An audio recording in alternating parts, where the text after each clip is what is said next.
Welcome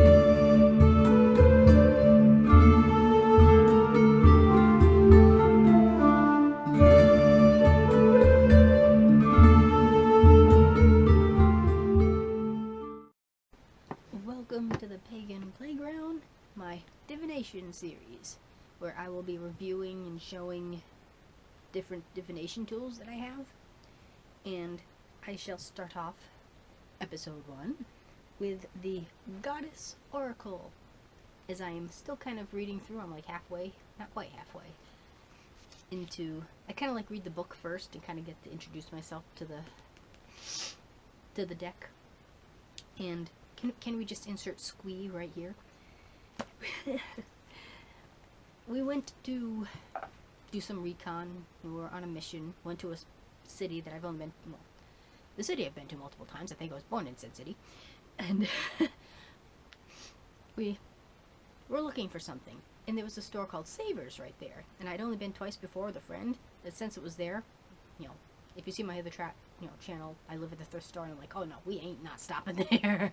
And I was looking for a book that I've yet to find, because am I the only one who uses Front Page 2003? Probably. Sadly, I did not find that. So I'm looking through the stacks, and I'm like, now I kind of know where different books are, where I might find something interesting. So I'm looking at the religion section. Literally, like, right in eye shot. I didn't have to, like, reach for it. It wasn't hidden. It was, like, right there. I found this. And I'm like, no, this is too good to be true. I mean, seriously.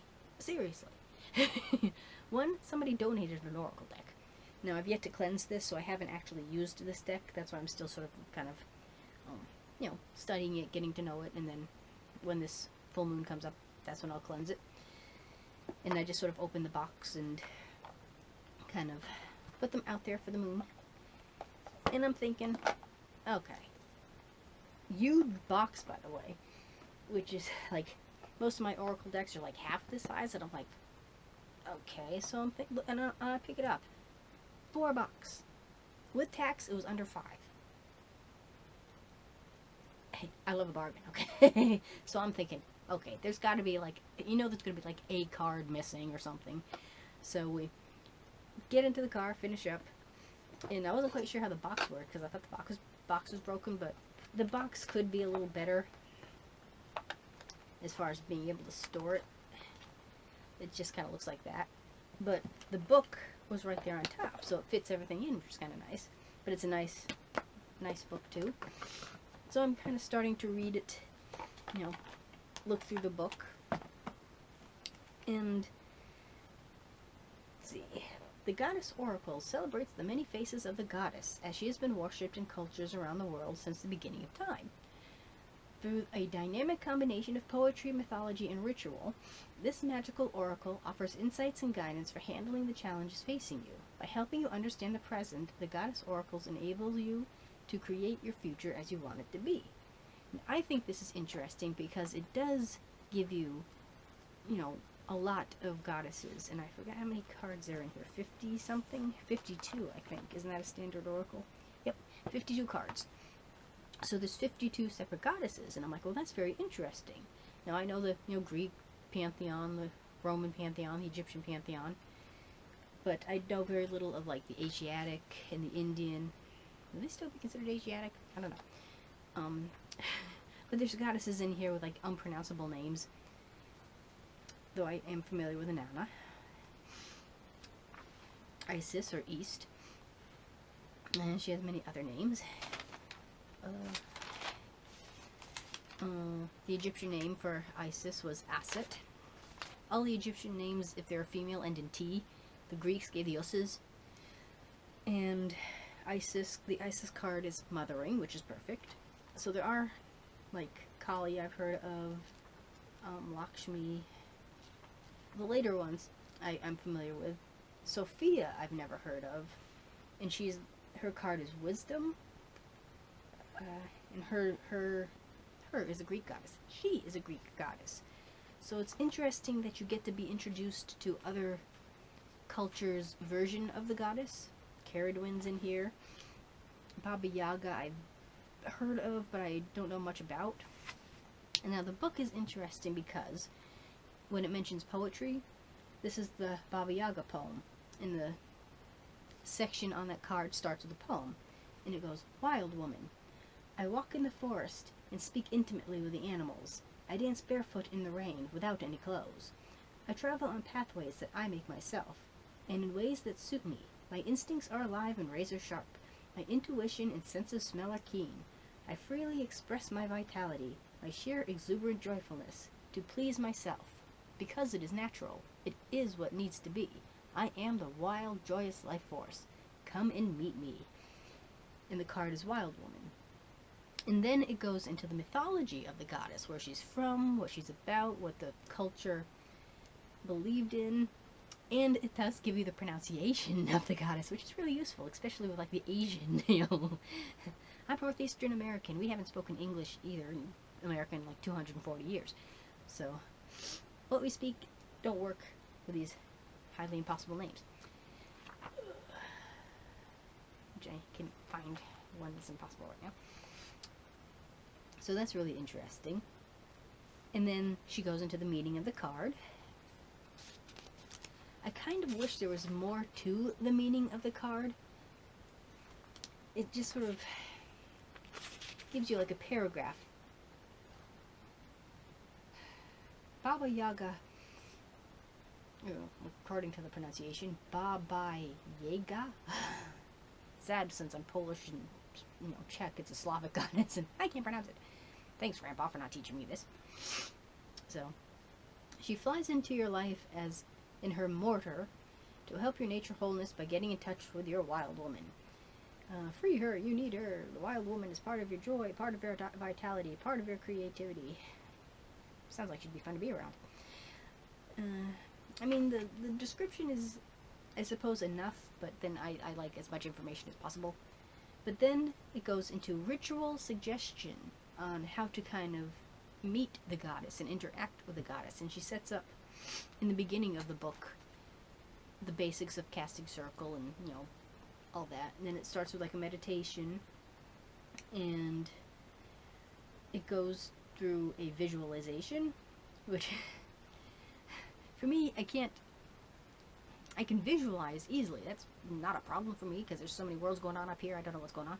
So, not a problem, but it's like, how do you, I'd have to read it and visualize, but you kind of lose that sort of, you disconnect from now. I suppose if anybody else lives in their head, they kind of understands where you can't, if you're living in your head at that moment, you're not in your body. Other crazy people understand. I know what I'm talking about. So, there's sort of a disconnect there. But she does give you a meditation, and it goes, ritual suggestion, retrieving your wild woman. And then at the end, she brings you back out of the meditation, and then she always ends that particular thing with welcome back. My favorite card in this deck, come on, seriously, is that not the cutest card ever? Yep, it's the best. The goddess of kitty cats. Yep, she's very important. It's like, well, you should be worshipping me, Mum. I am a god king. And the look on this cat's face, come on. And the fact that this card means play, though with Bast being a cat goddess, it should be nap. Yeah, how often do I see you play? It's 90% nap. So I just loved this card. You just want to cuddle Bast. And this is the card that's next after the one I just described. And indulge me. I swirl and twirl, I hide and seek, romping and ranging, funning and frolicking. My opportunities for self-amusement are endless, and the pleasure that it gives me makes me purr. Life's challenges never stop me, for I know how to hold myself with play. Well, that might explain your hyper pacing down the hall. And it's always cool for your and I can hear you go wee every time you do. You gonna say hi to your friends here? Say hi, Kufu. Kufu Simon. Be rude to your public. And that's his brother, Kefren. own my other channel, actually. It's all about him. I'm just sort of the side character. And Bast is the other half of Sekhmet, who is a lion-headed goddess, where you have the kitty and the lion, so you have the power and the purr, you know. So I very much enjoyed that card. That's why she's sort of the top of the deck, because it's like so much fun. And I'll show you some of the other cards. Now, my problem with oracle cards and tarot cards is I have hobbit hands. I have tiny little tater-tot fingers. I can't grip anything. My fingers just barely reach the ends to the things. Where most of my cards are a little smaller, I can get a little better grip. Just barely, kinda, sorta, can maybe kinda do this. That's the back of the oracle card, which is kind of boring, actually, kind of disappointing. Here's Caradwin.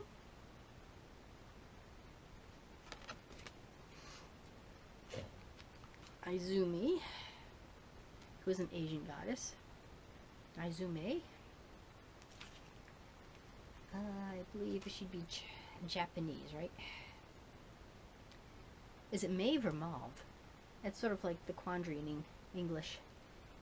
I believe she would be Celtic, given the pattern on her shield. I'm gonna try this. And these are practically brand new. There's no dents, no nicks. You can see on the cover of the book where somebody used it as like a cup holder. And that was like the only damage. And it's like for $4, I'm still going. This is Sophia. I don't know what pantheon she's out of. So I was practically skipping out of that store. Yamaya, who I believe could be African. And Hestia, who is Greek Roman. And again, Bast. You can just hear this car purring, and you want to like dangle a little kitty toy in front of it. And she is one of my patron goddesses, Bast. I wish I had like a bigger statue, but I'm sorry, Bast.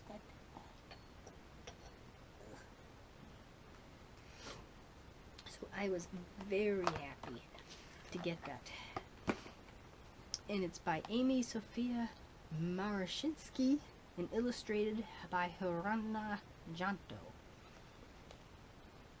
And I've been enjoying it so far, so I can't wait to kind of use the deck and to see what the goddesses teach me, and maybe I'll be able to kind of connect with the goddesses more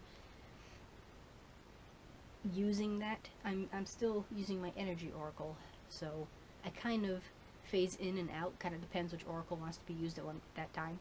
So that's to be cleansed and prepped, and I'm just sort of studying it now. But I am very very happy that, I mean, sometimes there's subtle hints and then there's like, poof, this is yours. Like, thank you, Lord and Lady. So, my only thing with like oracle decks and tarot, I don't feel, being an analytical person, I have enough intuition to really kind of make them work. Though I'm practicing more, and I pull one every single day. And, I pull one, acknowledge the concept, write down my thoughts, and then sort of forget about it. Welcome to the world of my mind. But, I think you need to have more of like a water temperament to kind of really make full use out of them. So that's probably what the series will be, more an analytical aspect to them. And maybe I'll do like a backup series on, if I learn more of the, reading aspect of it. So thank you for watching episode 1 of the divination series. And this could be